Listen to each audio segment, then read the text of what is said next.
Vermin ulang, ini merupakan kali ketiga Prima melakukan Vermin sepanjang masa tahapan pemilu. Prima mendapatkan selesai kembali menggugat KPU Republik Indonesia pasca putusan Pengadilan Negeri PN Jakarta Pusat atau Jakpus untuk menunda pemilu. Hal tersebut dijelaskan oleh anggota KPU RI Idam Holik dalam konferensi pers di kantor KPU RI Jakarta pada Jumat 24 Maret 2024. Dengan diberikannya kesempatan kembali Prima untuk melakukan Vermin, KPU kembali membuka akses sistem informasi partai politik atau SIPOL. Informasi lebih lengkap terkait berita ini kita telah tersambung dengan rekan Mario Sumampo, reporter Tribun News, yang akan melaporkan informasi lengkapnya. Silakan laporan Anda, rekan Mario Sumampo. Ya, terima kasih rekan Justina. Pada hari ini benar KPU RI memastikan Partai Rakyat Adil Makmur atau Prima hanya akan memperbaiki dokumen yang dinyatakan tidak memenuhi syarat atau TMS dalam proses verifikasi administrasi atau Vermin ulang. Ini merupakan kali ketiga Prima melakukan Vermin sepanjang masa tahapan pemilu.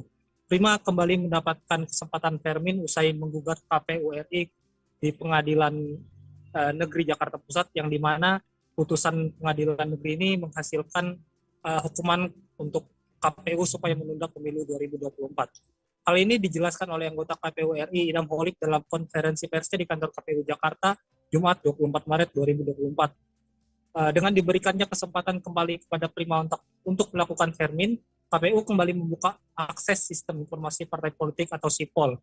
Proses yang dilakukan Prima nanti akan sama seperti sebelumnya saat melengkapi data partai ke pendaftaran pertama kalinya. Dengan diberikannya kesempatan kembali kepada Prima, proses yang dilakukan Prima nanti, saya ulangi Justina, proses yang dilakukan Prima nanti akan sama seperti sebelumnya saat melengkapi data partai ke dalam SIPOL, dan adapun dua wilayah yang nanti akan dilengkapi oleh Prima ini adalah dua provinsi, yaitu Provinsi Riau dan Papua. Demikian rekan Justina.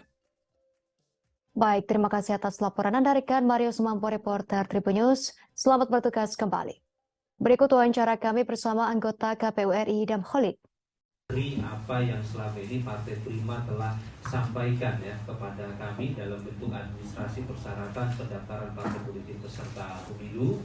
Jadi Partai Prima tinggal memperbaiki dokumen yang dinyatakan TMS atau BMS selama ini ya.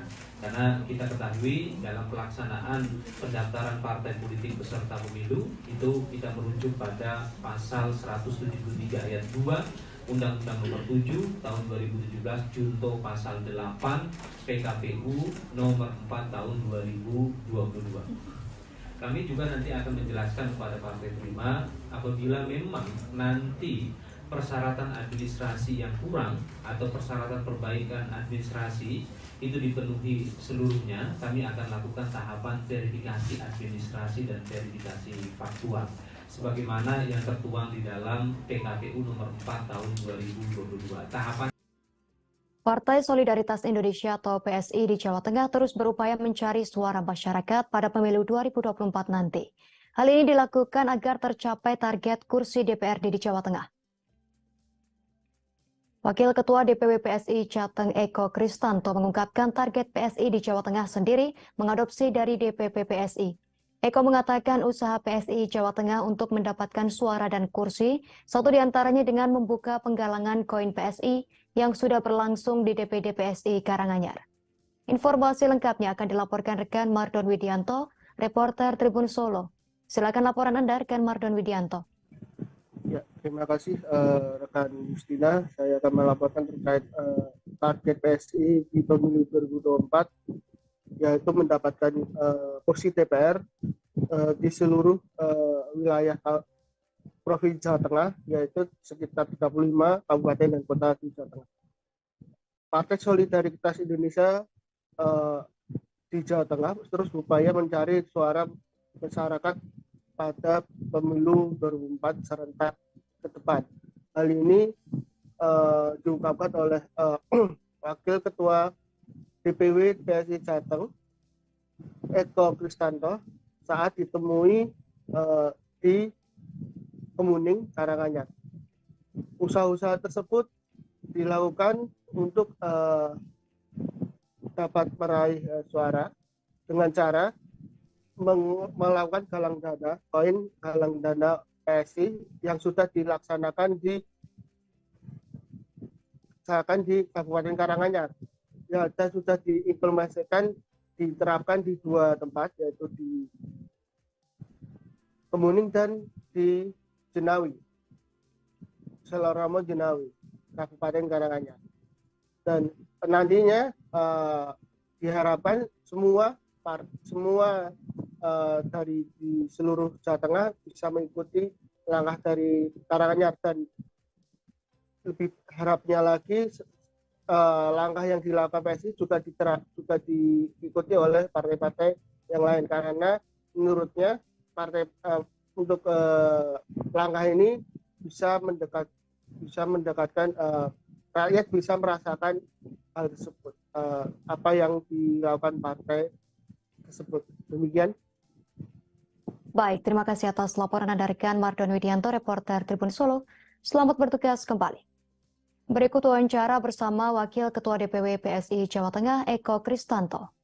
Bagaimana PSI menang untuk bisa di tahun 2024 ini bisa melenggang ke Senayan, satu, itu yang kami perjuangkan bersama. Kemudian kalau target di provinsi, 35 kabupaten kota di Jawa Tengah ini menjadi target utama kita supaya PSI masuk di hampir semua DPRD kabupaten dan kota ya, untuk di anggota dewan. Dan ini langkah-langkah ini untuk Jawa Tengah untuk sudah persiapan ya untuk kader, terus untuk sosialisasi ke masyarakat Jawa Tengah. Ya, kita sudah lakukan beberapa pekerjaan-pekerjaan partai, salah satunya juga menggaungkan betul untuk pendaftaran bacalek ini, karena ini juga sudah masuk di momen pendaftaran bacalek, sehingga kita pengen pemicu kegiatan ini mengundang teman-teman yang ingin berkontribusi masuk di legislatif, sehingga apa yang dilakukan oleh PSI ini betul-betul sudah dirasakan oleh masyarakat. Pihak DPR Kalok Sumbawa dilaporkan telah menetapkan 5 tim ad hoc yang akan bertugas untuk penjaringan komisioner Komisi Independen Pemilihan atau KIP Lok Sumbawa. Sedangkan mereka lolos setelah melewati serangkaian tes. Dimulai tes administrasi, ujian tulis, uji baca ayat Al-Quran, dan tes wawancara. Informasi lebih lengkapnya akan dilaporkan reporter Serambi News, rekan Saiful Bahri. Silakan laporan Anda, rekan Saiful Bahri. Terima kasih Justina. Dari Provinsi Aceh dapat saya sampaikan bahwa masa kerja dari 5 komisioner Komisi Independen Pemilihan atau KIP yang kalau di luar Aceh disebut dengan Komisi Pemilihan Umum atau KPU itu akan berakhir pada Agustus 2023 mendatang. Sehingga didasari hal tersebut, maka pihak DPRK Kota Lok Sumbawa mulai melakukan penjaringan untuk menjaring komisioner KIP untuk periode 5 tahun ke depan. Di mana penjaringan tahapan penjaringan awalnya dilakukan dengan penjaringan tim independen, yakni tim ad hoc, di mana tim ad hoc sendiri itu nantinya akan melakukan penjaringan para komisioner KIP.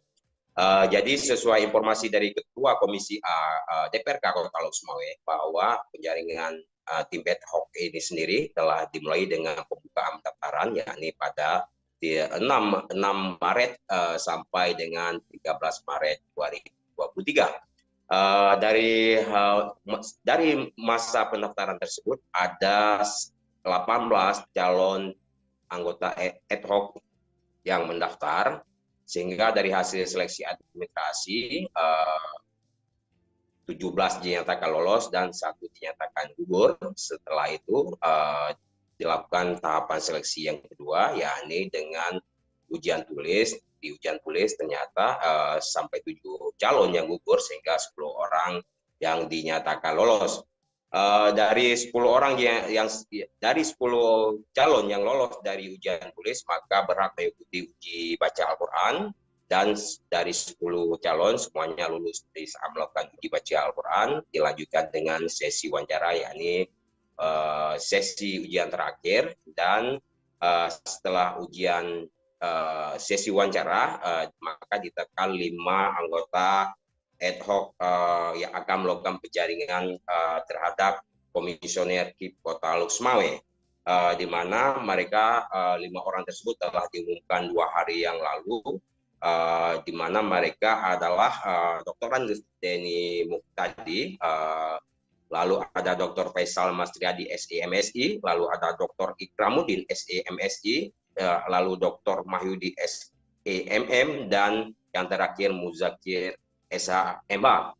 Sesuai dengan keterangan lanjutan dari Ketua Komisi A DPRK Kota Lok bahwa kelima nama ini akan langsung diserahkan ke pihak pimpinan DPRK Lok Sumawe untuk diesekan. Selanjutnya mereka langsung berhak memulai penjaringan terhadap komisioner di Kota Lok Sumawe, di mana nantinya mereka akan memulai tahapan dengan membuka pendaftaran sebagaimana tahapan tim ad hoc juga, di mana pendaftaran dilanjutkan dengan seleksi administrasi, nanti akan ada sesi ujian tulis hingga nanti sampai dengan tahap sesi uji baca Al-Quran, sehingga tim ad hoc nanti akan memberikan 16 nama, maksud saya 15 nama kepada DPRK.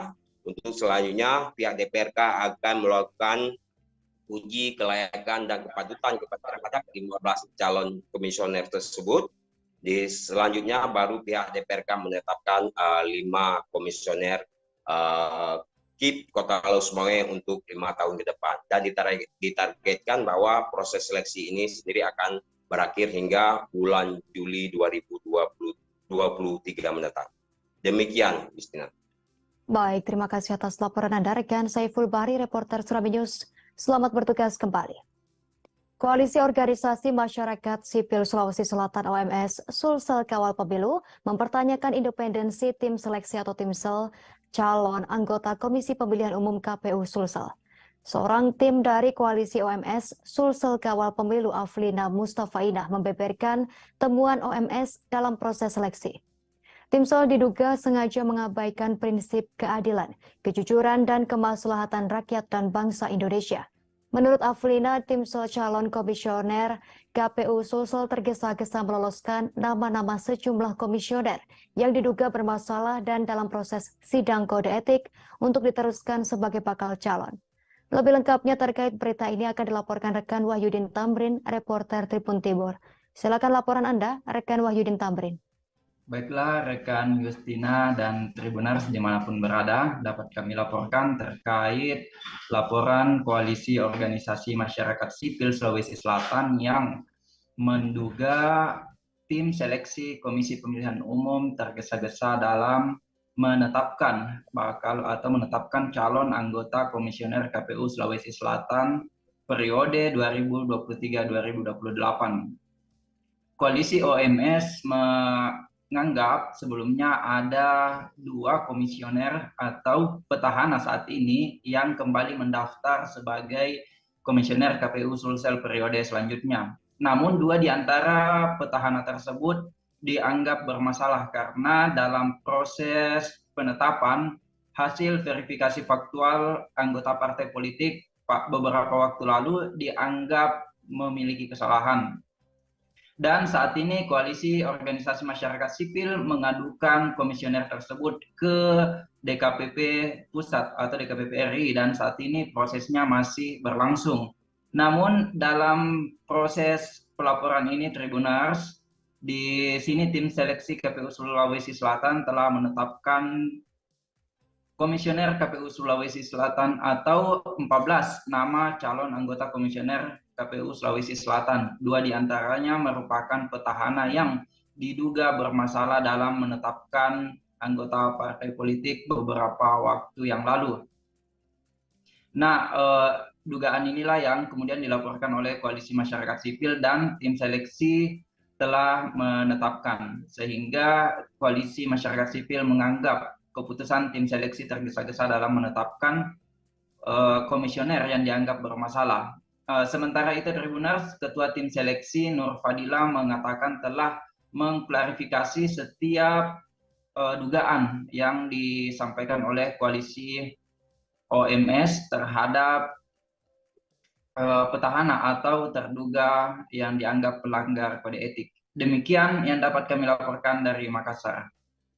Iya, terima kasih atas laporan Anda rekan Wahyudin Tamrin, reporter Tribun Timur. Selamat bertugas kembali. Kirap pemilu tahun 2024 di Kabupaten Kutai Timur yang diikuti oleh 18 partai politik atau parpol akan mengelilingi kecamatan di zona kota hingga 7 hari ke depan. Sebanyak 18 bendera partai politik dikibarkan menggunakan mobil khusus untuk pelaksanaan kirap pemilu 2024. Kirap pemilu 2024 sendiri telah diluncurkan oleh KPU RI sejak 14 Februari 2023 lalu. Diawali dari Kaltara, kemudian diserahkan ke Kaltim, dimulai dari Kabupaten Berau. Informasi lebih lengkapnya akan dilaporkan reporter Tribun Kaltim, Reka Nurila Firdaus. Silakan laporan Anda, Reka Nurila Firdaus. Baik, rekan Justina, terima kasih atas waktunya. Tribuners, izinkan menyampaikan, kirap pemilu 2024 telah sampai di Kaltim pada Kamis tanggal 23 Maret 2023 sore hari. Kirap pemilu dari tahun 2024 di Kabupaten Kutai Timur yang diikuti oleh 18 partai politik akan mengelilingi kecamatan di zona kota hingga 7 hari ke depan. Sebanyak 18 bendera parpol dikibarkan menggunakan mobil khusus untuk melaksanakan kirap pemilu 2024. Sebenarnya kirap pemilu 2024 telah diluncurkan oleh KPU RI sejak 14 Februari 2023 tahun lalu. Itu sebagai penanda bahwa 1 tahun sebelum pelaksanaan pemilu tahun 2024 mendatang. Diawali dari Kaltara, lalu kemudian diserahkan kepada Provinsi Kaltim, di mana dimulai dari Kabupaten Berau. Dan tepat pada kemarin sore, Kamis tanggal 23 Maret 2023, bendera kirap pemilu 2024 diserahkan kepada KPU Kaltim melalui Ketua KPU Kaltim Ulfa Jamiatul Farida. Pelaksanaan kirap pemilu di Kaltim akan dilaksanakan selama 7 hari mendatang, di mana akan digelar di 7 hari mendatang di zona kota, yaitu Kecamatan Sangatta Utara, Sangatta Selatan, Bengalon, dan Teluk Pandan.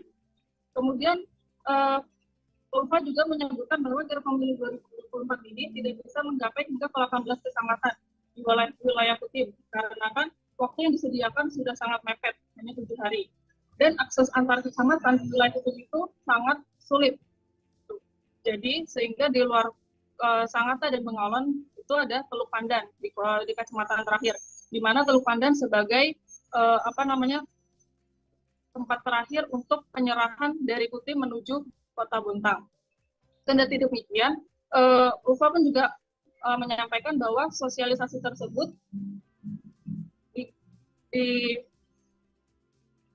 sosialisasi tersebut juga digunakan untuk menyosialisasikan tentang keberadaan partai politik sendiri di masyarakat Kutai Timur agar lebih mengenal tentang keberadaan parpol tersebut, dan diharapkan oleh masyarakat agar bisa mengikuti pesta pemilu pada tahun 2024 mendatang. Demikian Justina, laporan saya. Ya, terima kasih atas laporan Anda, Reka Nurila Firdaus, reporter Tribun Kaltim. Selamat bertugas kembali. Berikut wawancara bersama Ketua Bawaslu Kaltara Suryani. Tentu kami akan mengalami tugas yang berulang ya terhadap Partai Prima. Nah, tapi saya kira bagaimanapun itu akan menjadi tugas dan kewajiban kami, dan kami siap melakukan.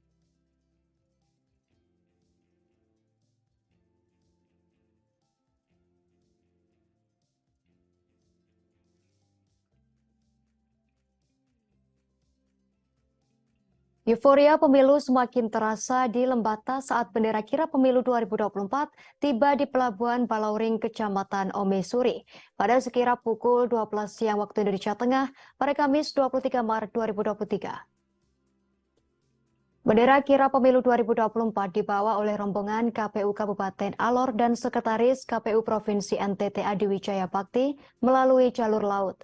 Rombongan diterima secara adat di pelabuhan kemudian diarak menuju ke desa di Kesare Wayenga, Hadakewa, dan kota Lewoleba. Penerimaan secara adat dilakukan di setiap titik dengan tarian dan tabuhan gong dan gendang. Informasi lengkapnya akan dilaporkan rekan Riko Wawo, reporter Pos Kupang. Silakan laporan Anda, rekan Riwo. Maksud kami Riko Wawo. Selamat sore Tribuners, selamat sore Justina. Saya laporkan dari Kabupaten Lembata. Acara penerimaan bendera kirap pemilu tahun 2024 berlangsung sangat meriah kemarin. Rombongan KPU Kabupaten Alor dan rombongan KPU Provinsi Nusa Tenggara Timur mengantar bendera kirap tersebut dari Kabupaten Alor menyeberangi laut menggunakan kapal feri dan tiba di Pelabuhan Laut Balauring, Kecamatan Omesuri, Kabupaten Lembata. Di sana, rombongan diterima secara adat dan langsung diarak dengan kendaraan roda 2 maupun kendaraan roda 4 menuju ke Kota Lewoleba yang melewati beberapa desa, yakni Desa di Kesare, Desa Wayenga, Desa Hadakewa, dan akhirnya tiba di Kota Lewoleba. Di setiap desa, rombongan diterima secara adat, secara meriah dengan tarian, dengan gong dan gendang. Ketua KPU Kabupaten Lembata Elias Kelulimaking menyebut kalau acara kirap bendera pemilu 2024 ini merupakan bagian dari memeriahkan acara pemilu yang akan berlangsung tahun 2024 dan juga sebagai tanda bahwa pemilu juga dirasakan, dimeriahkan sampai di pelosok-pelosok desa di Kabupaten Lembata. Dan untuk diketahui, acara kirap bendera pemilu 2024 ini berlangsung di Indonesia, setidaknya di 8 provinsi di Indonesia.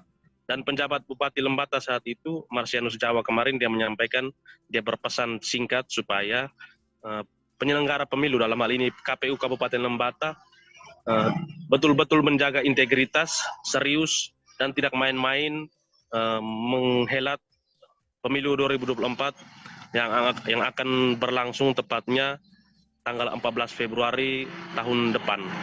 Dan acara berlangsung meriah sampai dengan malam hari bersama dengan para penyelenggara pemilu, masyarakat, dan juga rombongan KPU Provinsi Nusa Tenggara Timur. Demikian dapat saya laporkan, Justina, dari Lembata.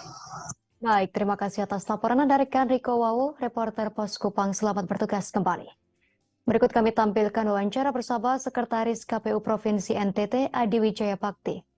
Biasa dan menunjukkan nilai-nilai kedaerahan, dan ini sebagai alat pemersatu bangsanya kelihatan sesuai dengan tagline dari kirap pemilu ini adalah sebagai sarana integrasi bangsa. Ini akan merupakan lanjutan dari rangkaian yang dimulai dari provinsi NTT lanjut ke Kota Kupang lanjut ke Kabupaten Kupang, TTS, TTU, Malaka, Belu, Alor, ke sini. Ini termasuk dari segi sambutan dengan kemeriahan, dengan partisipasi dari peserta penyelenggara khusus sampai lapisan ad hoc, dan kami lihat juga masyarakat, ini termasuk yang paling masif, dan itu termasuk. Bawaslu RI memerintahkan KPU RI untuk memproses kembali tahapan verifikasi administrasi Partai Prima.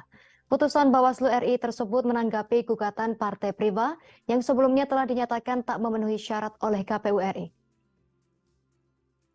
Menurut Ketua Bawaslu Kaltara Suryani, putusan tersebut harus dihormati dan dilaksanakan oleh pihak penyelenggara termasuk KPU Kaltara. Suryani mengatakan pihaknya akan mengawal proses verifikasi administrasi perbaikan Partai Prima tersebut di Kaltara. Informasi lebih lengkapnya akan dilaporkan rekan Maulana Ilhami Faudi, reporter Tribun Kaltara. Silakan laporan Anda, rekan. Baik, rekan Justina dan Tribuners, dapat dilaporkan bahwa sebelumnya pihak Bawaslu RI memutuskan kepada KPU RI untuk melaksanakan kembali tahapan verifikasi administrasi bagi partai politik, yaitu Partai Rakyat Adil dan Makmur atau Partai Prima. Partai Prima sebelumnya setelah dinyatakan tidak lolos verifikasi administrasi di tingkat nasional sehingga telah ditetapkan tidak bisa menjadi peserta pemilu di 2024 nanti. Namun keputusan Bawaslu ini mengharuskan pihak KPU RI untuk melaksanakan verifikasi administrasi kembali dilakukan di semua daerah termasuk di Kaltara. Pihak Bawaslu Kaltara memastikan bahwa pihaknya akan mengawal proses verifikasi administrasi sehingga nantinya proses tersebut berjalan dengan lancar dan tidak ada pihak yang merugikan. Sementara itu pihak KPU Kaltara menyampaikan bahwa sampai saat ini pihaknya masih menunggu petunjuk teknis dari KPU RI mengenai proses verifikasi administrasi bagi Partai Prima di Kaltara.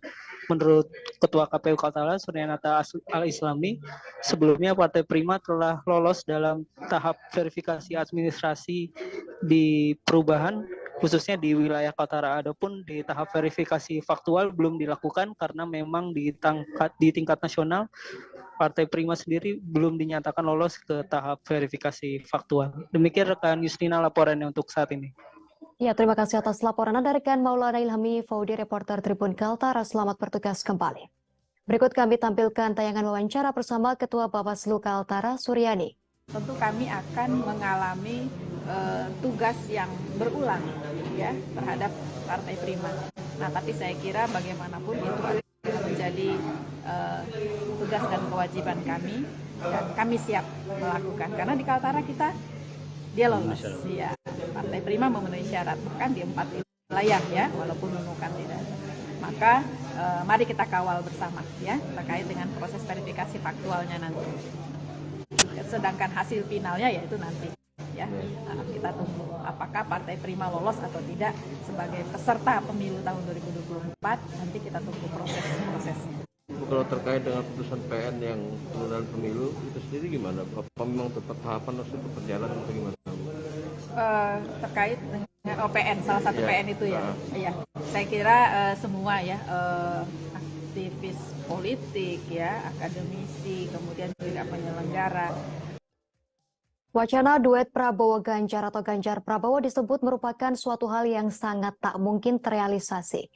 Keterangan tersebut diungkapkan politikus senior Partai Demokrasi Indonesia Perjuangan atau PDI Perjuangan, Panda Nababan, pada Kamis 23 Maret 2023. Hal tersebut diungkapkan karena PDIP tak akan mau jadi yang kedua, begitu juga sebaliknya dengan Gerindra. Pada kesempatan yang sama, hal serupa juga diamini oleh juru bicara Prabowo Subianto, Dhanil Anzar Simanjuntak. Ia menyebut bagi seluruh kader Gerindra bahwa Prabowo Subianto Capres 2024.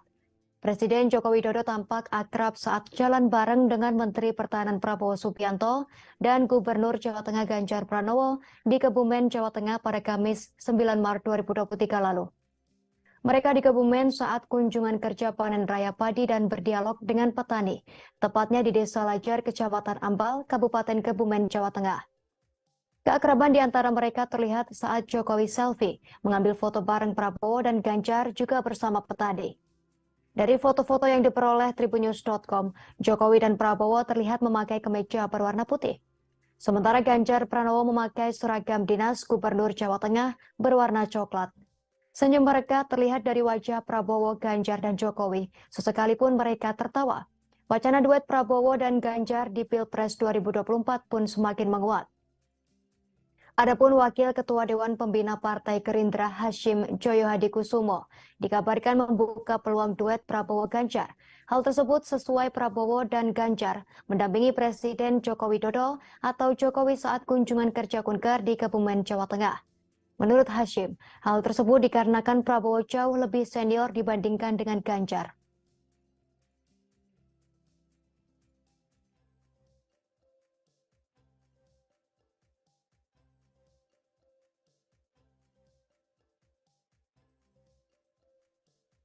Partai Demokrasi Indonesia Perjuangan PDIP membuka pintu agar partai politik atau parpol bisa menjalin koalisi dengan PDIP.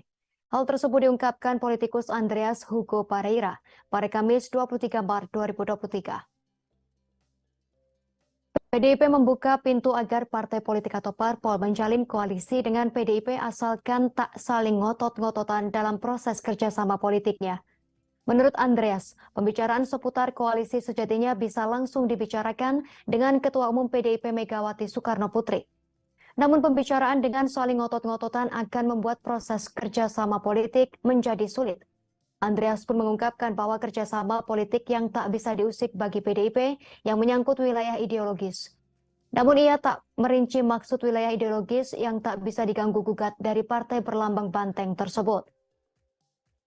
Sebaliknya, Andreas menyatakan bahwa hal-hal yang berkaitan dengan wilayah strategis nantinya bisa dibicarakan bersama-sama oleh PDIP. Adapun dinamika dalam proses kerjasama politik inilah yang nantinya akan menentukan formasi pencapresan dan koalisi dari PDIP. Kendati demikian, Andreas meyakini nantinya para elit politik akan bertemu dan duduk bersama. Dalam hal ini untuk membicarakan terkait pencapresan maupun koalisi di Pilpres 2024 mendatang.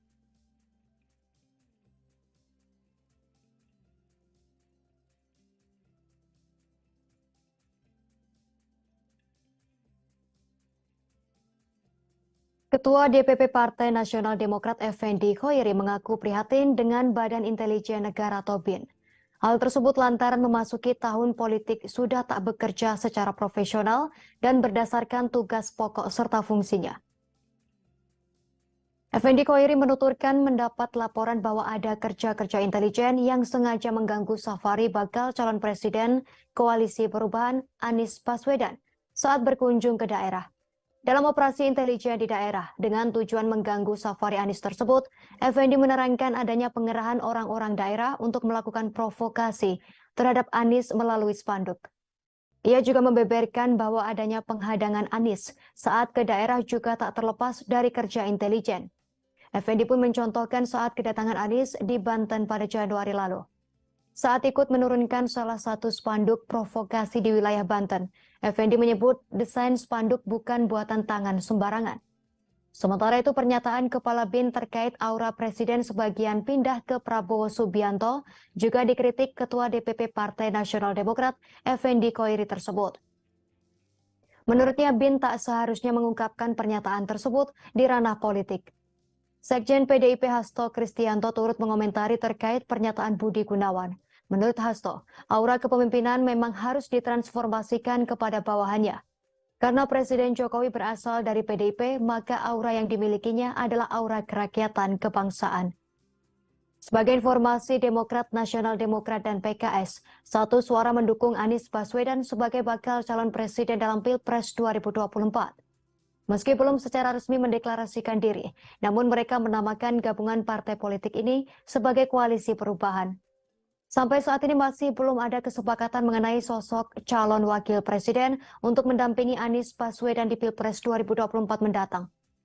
Partai Demokrat meyakini AHY merupakan sosok yang tepat, namun keputusan cawapres sepenuhnya diserahkan kepada Anies Baswedan selaku capres.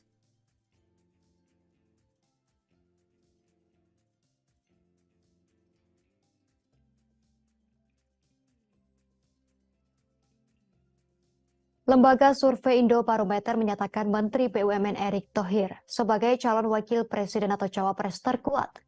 Unggul jauh dari figur lainnya. Direktur Eksekutif Indobarometer M. Kodari menilai Erick Thohir memiliki bekal lengkap sebagai cawapres. Erick Thohir disebut mampu membantu capres untuk memenangkan Pilpres 2024. Menurut M. Kodari, Erick Thohir memiliki elektabilitas cawapres tinggi, dukungan partai dan kekuatan logistik. Hal tersebut kemudian membuat orang nomor 1 di Kementerian BUMN tersebut memiliki daya tarik tinggi untuk dipasangkan dengan capres manapun. Kodari kemudian memaparkan berdasarkan hasil survei terbaru Indobarometer, Erick Thohir memiliki elektabilitas tertinggi sebagai calon wakil presiden. Ia berada di posisi teratas dengan elektabilitas sebesar 22,9%. Sedangkan di bawah Erick Thohir terdapat Gubernur Jawa Timur Khofifah Indar Parawansa dan Ketua Umum PKB Muhaimin Iskandar. Khofifah di posisi nomor 2 mendapatkan elektabilitas sebesar 15,8%, sementara Muhaimin Iskandar mendapat 6,7%. Di samping itu, PAN dan PPP adalah partai yang getol menyuarakan agar Erick Thohir diusung oleh KIB di Pilpres 2024 mendatang. Kodari juga melihat Erick Thohir memiliki hubungan yang sangat dekat dengan kedua partai tersebut. Kemudian kekuatan logistik Erick Thohir sebagai profesional kelas dunia sudah tak perlu diragukan. Ia bahkan pernah menjadi orang Asia pertama sebagai pemilik salah satu klub sepak bola Italia, yakni Inter Milan FC. Selain itu, Kodari mengatakan kingmaker Presiden Jokowi merupakan faktor penentu dalam Pilpres 2024. Seperti diketahui, Erick Thohir merupakan pemimpin yang memiliki hubungan dekat dengan Presiden Joko Widodo. Maka dari itu, Erick Thohir yang memiliki bekal lengkap tersebut menjadi cawapres yang terkuat dalam bursa Pilpres 2024 saat ini. Kodari mengatakan dengan bekal yang dimiliki Erick Thohir mampu dipasangkan dengan capres manapun. Berdasarkan hasil temuan lembaga survei Indobarometer yang dilakukan pada periode 12 hingga 24 Februari 2023, Erick Thohir sebagai cawapres dengan elektabilitas terkuat. Posisi Erick Thohir tepat di posisi teratas dengan perolehan angka keterpilihan sebesar 22,9%. Berikutnya disusul Gubernur Jawa Timur Kofifa Indar Parawansa di angka 15,8% dan setelahnya Muhaimin Iskandar 6,7%. Ia menyebut kapabilitas kepemimpinan Erick Thohir sudah benar-benar teruji. Erick Thohir bahkan membawa BUMN meraih berbagai pencapaian gemilang yang membuat kinerjanya kian melesat. Terbukti di bawah kepemimpinan Erick Thohir, laba pendapatan BUMN mampu mencatatkan lonjakan kenaikan.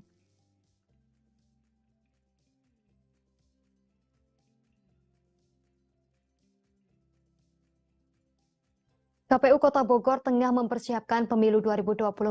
Dalam pelaksanaan Pesta Demokrasi 2024, KPU akan melaksanakan 2 hajatan besar. Hal tersebut diungkapkan oleh Ketua KPU Kota Bogor, Samsudin.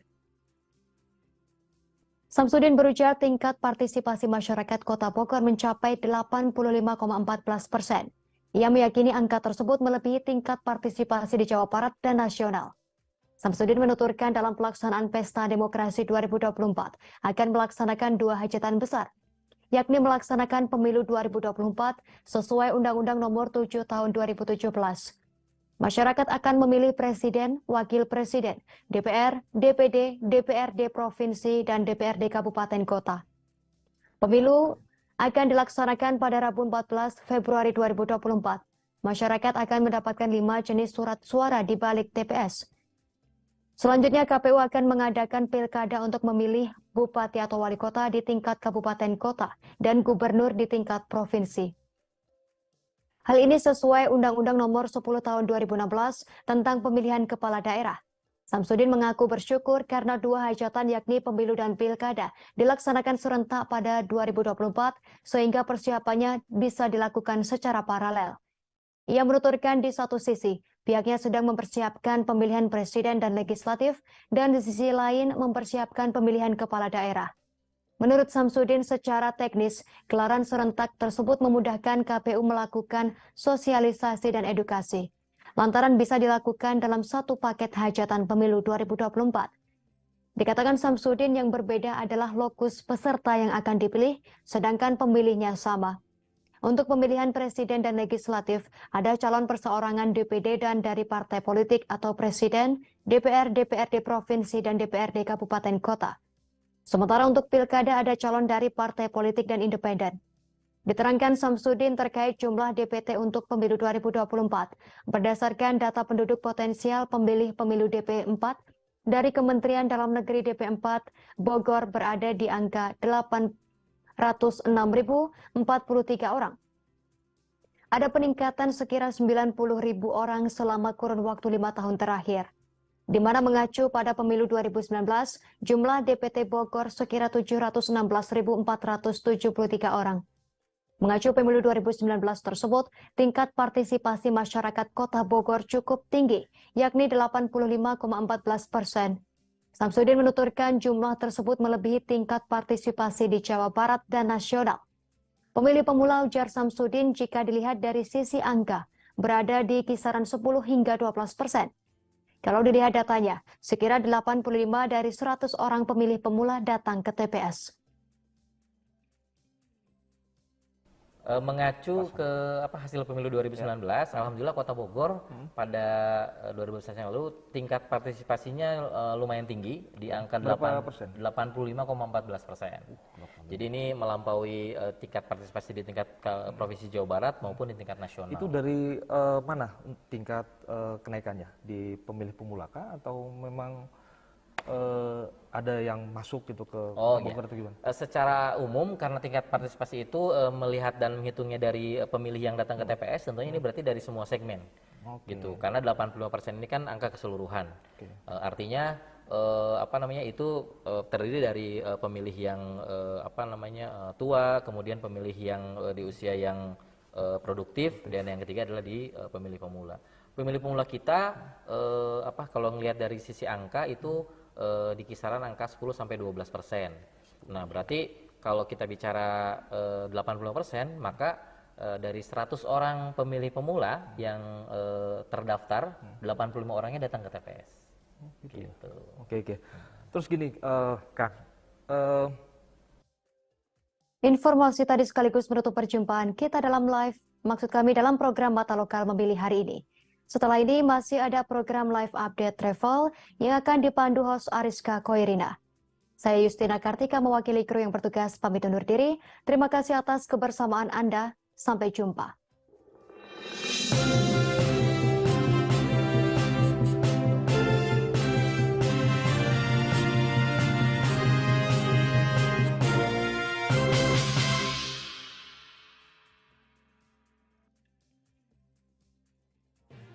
Tribun News Live Update.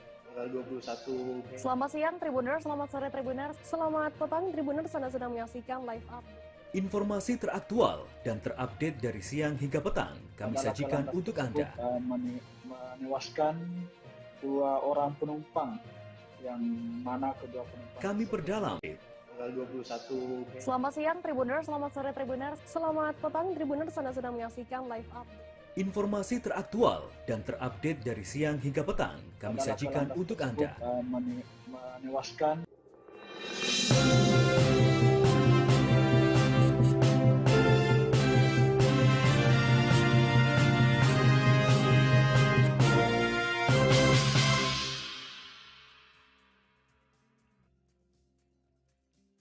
Halo, selamat siang Tribuners. Anda sedang menyaksikan Mata Lokal Memilih 327 hari menuju pemilu 2024. Siang ini akan kami sajikan informasi teraktual 11 bulan menjelang pemilu. Bersama saya Justina Kartika, kita jelang Mata Lokal Memilih selengkapnya. Kita masuk berita pertama Tribuners. Makmur Prima hanya akan memperbaiki dokumen yang dinyatakan tidak memenuhi syarat atau TMS dalam proses verifikasi administrasi Vermin ulang. Ini merupakan kali ketiga Prima melakukan Vermin sepanjang masa tahapan pemilu. Prima mendapatkan selesai kembali menggugat KPU Republik Indonesia pasca putusan Pengadilan Negeri PN Jakarta Pusat atau Jakpus untuk menunda pemilu. Hal tersebut dijelaskan oleh anggota KPU RI Idam Holik dalam konferensi pers di kantor KPU RI Jakarta pada Jumat 24 Maret 2024. Dengan diberikannya kesempatan kembali Prima untuk melakukan Vermin, KPU kembali membuka akses sistem informasi partai politik atau SIPOL. Informasi lebih lengkap terkait berita ini kita telah tersambung dengan rekan Mario Sumampo, reporter Tribun News, yang akan melaporkan informasi lengkapnya. Silakan laporan Anda, rekan Mario Sumampo. Ya, terima kasih rekan Justina. Pada hari ini benar KPU RI memastikan Partai Rakyat Adil Makmur atau Prima hanya akan memperbaiki dokumen yang dinyatakan tidak memenuhi syarat atau TMS dalam proses verifikasi administrasi atau Vermin ulang. Ini merupakan kali ketiga Prima melakukan Vermin sepanjang masa tahapan pemilu. Prima kembali mendapatkan kesempatan Vermin usai menggugat KPU RI di Pengadilan Negeri Jakarta Pusat, yang dimana putusan Pengadilan Negeri ini menghasilkan hukuman untuk KPU supaya menunda pemilu 2024. Hal ini dijelaskan oleh anggota KPU RI Idam Holik dalam konferensi persnya di kantor KPU Jakarta Jumat 24 Maret 2024. Dengan diberikannya kesempatan kembali kepada Prima untuk melakukan Vermin, KPU kembali membuka akses sistem informasi partai politik atau SIPOL. Proses yang dilakukan Prima nanti akan sama seperti sebelumnya saat melengkapi data partai ke dalam SIPOL seperti pendaftaran pertama kalinya. Dengan diberikannya kesempatan kembali kepada Prima, proses yang dilakukan Prima nanti, maaf saya ulangi Justina, proses yang dilakukan Prima nanti akan sama seperti sebelumnya saat melengkapi data partai ke dalam sipol, dan adapun 2 wilayah yang nanti akan dilengkapi oleh Prima ini adalah 2 provinsi, yaitu Provinsi Riau dan Papua. Demikian rekan Justina. Baik, terima kasih atas laporan Anda rekan Mario Sumampo, reporter Tribun News. Selamat bertugas kembali. Berikut wawancara kami bersama anggota KPU RI Idham Khalid. Apa yang selama ini Partai Prima telah sampaikan ya kepada kami dalam bentuk administrasi persyaratan pendaftaran partai politik peserta pemilu. Jadi Partai Prima tinggal memperbaiki dokumen yang dinyatakan TMS atau BMS selama ini. Ya.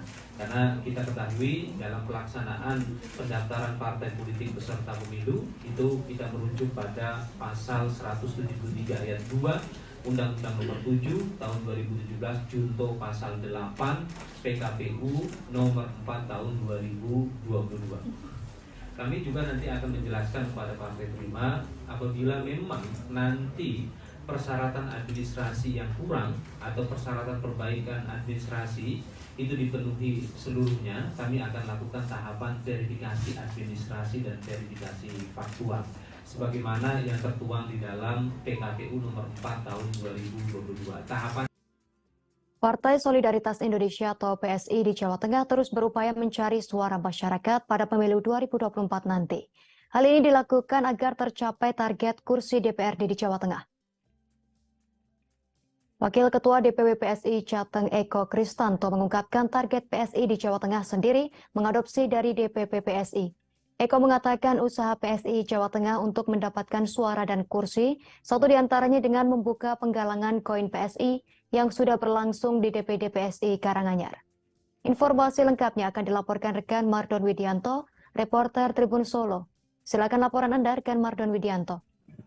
Ya, terima kasih rekan Justina. Saya akan melaporkan terkait target PSI di pemilu 2024, yaitu mendapatkan kursi DPR di seluruh wilayah Provinsi Jawa Tengah, yaitu sekitar 35 kabupaten dan kota di Jawa Tengah.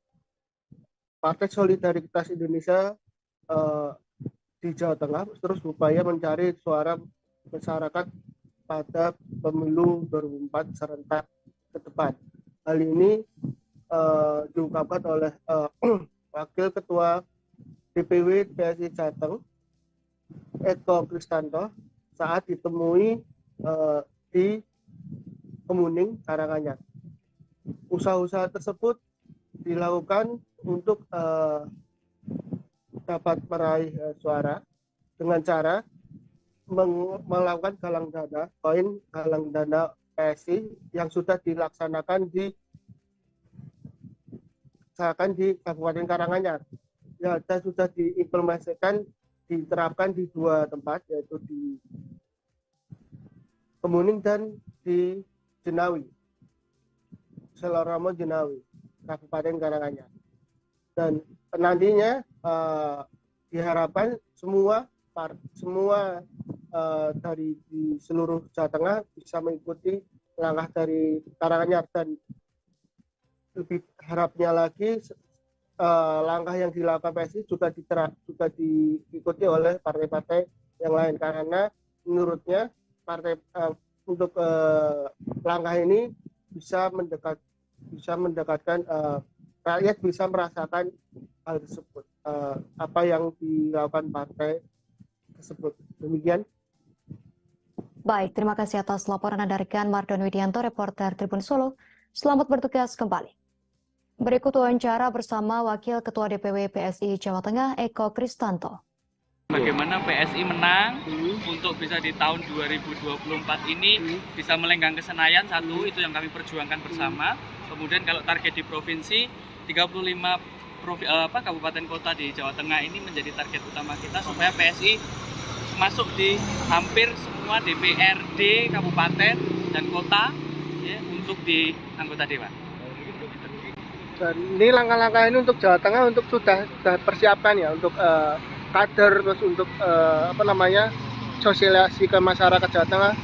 Ya, kita sudah lakukan beberapa pekerjaan-pekerjaan partai, salah satunya juga menggaungkan betul untuk pendaftaran bacalek ini, karena ini juga sudah masuk di momen pendaftaran bacalek, sehingga kita pengen pemicu kegiatan ini mengundang teman-teman yang ingin berkontribusi masuk di legislatif, sehingga apa yang dilakukan oleh PSI ini betul-betul bisa dirasakan oleh masyarakat.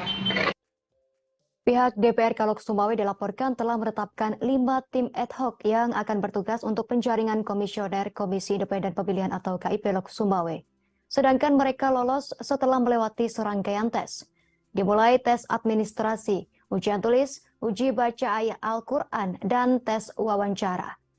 Informasi lebih lengkapnya akan dilaporkan reporter Serambi News rekan Saiful Bahri. Silakan laporan Anda, rekan Saiful Bahri. Terima kasih Justina. Dari Provinsi Aceh dapat saya sampaikan bahwa masa kerja dari 5 komisioner Komisi Independen Pemilihan atau KIP yang kalau di luar Aceh disebut dengan Komisi Pemilihan Umum atau KPU itu akan berakhir pada Agustus 2023 mendatang. Sehingga didasari hal tersebut maka pihak DPRK Kota Lok Sumawe mulai melakukan penjaringan untuk menjaring komisioner KIP untuk periode 5 tahun ke depan, di mana penjaringan lebih awal, tahapan penjaringan awalnya dilakukan dengan penjaringan tim independen, yakni tim ad hoc, di mana tim ad hoc sendiri itu nantinya akan melakukan penjaringan para komisioner KIP. Jadi sesuai informasi dari Ketua Komisi A DPRK Kota Lok Sumawe bahwa penjaringan tim ad hoc ini sendiri telah dimulai dengan pembukaan pendaftaran, yakni pada 6 Maret sampai dengan 13 Maret 2023.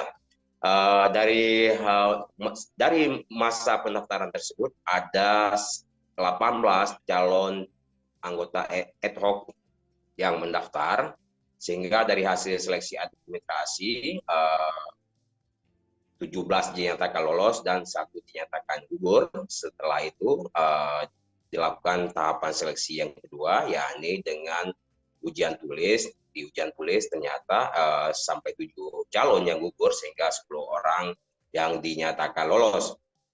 Dari 10 orang dari 10 calon yang lolos dari ujian tulis maka berhak mengikuti uji baca Al-Quran, dan dari 10 calon semuanya lulus bisa melakukan uji baca Al-Quran, dilanjutkan dengan sesi wawancara, yakni sesi ujian terakhir, dan setelah ujian sesi wawancara maka ditekan 5 anggota ad hoc yang akan melakukan penjaringan terhadap komisioner KIP Kota Lok Sumawe, di mana mereka 5 orang tersebut telah diumumkan 2 hari yang lalu, di mana mereka adalah Dr.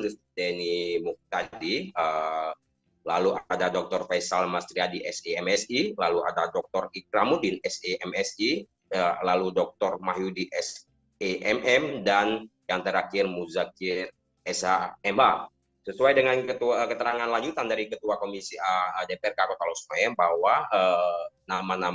kelima nama ini akan langsung diserahkan ke pihak pimpinan DPRK Lok Sumawe untuk diesakan. Selanjutnya mereka langsung berhak memulai penjaringan terhadap komisioner KIP Kota Lok Sumawe, di mana nantinya mereka akan memulai tahapan dengan membuka pendaftaran sebagaimana tahapan tim ad hoc juga, di mana pendaftaran dilanjutkan dengan seleksi administrasi, nanti akan ada sesi ujian tulis hingga nanti sampai dengan tahap sesi uji baca Al-Quran, sehingga tim ad hoc nanti akan memberikan 16 nama, maksud saya 15 nama kepada DPRK. Untuk selanjutnya pihak DPRK akan melakukan uji kelayakan dan kepatutan terhadap 15 calon komisioner tersebut. Selanjutnya baru pihak DPRK menetapkan 5 komisioner KIP Kota Lok Sumawe untuk 5 tahun ke depan. Dan ditargetkan bahwa proses seleksi ini sendiri akan berakhir hingga bulan Juli 2023 mendatang. Demikian, Justina. Baik, terima kasih atas laporan Anda rekan Saiful Bahri, reporter Serambi News. Selamat bertugas kembali. Koalisi Organisasi Masyarakat Sipil Sulawesi Selatan OMS Sulsel Kawal Pemilu mempertanyakan independensi tim seleksi atau timsel calon anggota Komisi Pemilihan Umum KPU Sulsel. Seorang tim dari koalisi OMS Sulsel Kawal Pemilu Aflina Mustafainah membeberkan temuan OMS dalam proses seleksi. Timsel diduga sengaja mengabaikan prinsip keadilan, kejujuran, dan kemaslahatan rakyat dan bangsa Indonesia. Menurut Aflina, timsel calon komisioner KPU Sulsel tergesa-gesa meloloskan nama-nama sejumlah komisioner yang diduga bermasalah dan dalam proses sidang kode etik untuk diteruskan sebagai bakal calon. Lebih lengkapnya terkait berita ini akan dilaporkan rekan Wahyudin Tamrin, reporter Tribun Timur. Silakan laporan Anda, rekan Wahyudin Tamrin. Baiklah rekan Justina dan Tribuners dimanapun berada, dapat kami laporkan terkait laporan Koalisi Organisasi Masyarakat Sipil Sulawesi Selatan yang menduga tim seleksi Komisi Pemilihan Umum tergesa-gesa dalam menetapkan calon anggota komisioner KPU Sulawesi Selatan periode 2023-2028. Koalisi OMS menganggap sebelumnya ada 2 komisioner atau petahana saat ini yang kembali mendaftar sebagai komisioner KPU Sulsel periode selanjutnya. Namun 2 di antara petahana tersebut dianggap bermasalah karena dalam proses penetapan hasil verifikasi faktual anggota partai politik beberapa waktu lalu dianggap memiliki kesalahan. Dan saat ini Koalisi Organisasi Masyarakat Sipil mengadukan komisioner tersebut ke DKPP Pusat atau DKPP RI dan saat ini prosesnya masih berlangsung. Namun dalam proses pelaporan ini Tribuners, di sini tim seleksi KPU Sulawesi Selatan telah menetapkan komisioner KPU Sulawesi Selatan atau 14 nama calon anggota komisioner KPU Sulawesi Selatan. 2 diantaranya merupakan petahana yang diduga bermasalah dalam menetapkan anggota partai politik beberapa waktu yang lalu. Nah, dugaan inilah yang kemudian dilaporkan oleh Koalisi Masyarakat Sipil dan tim seleksi telah menetapkan, sehingga Koalisi Masyarakat Sipil menganggap keputusan tim seleksi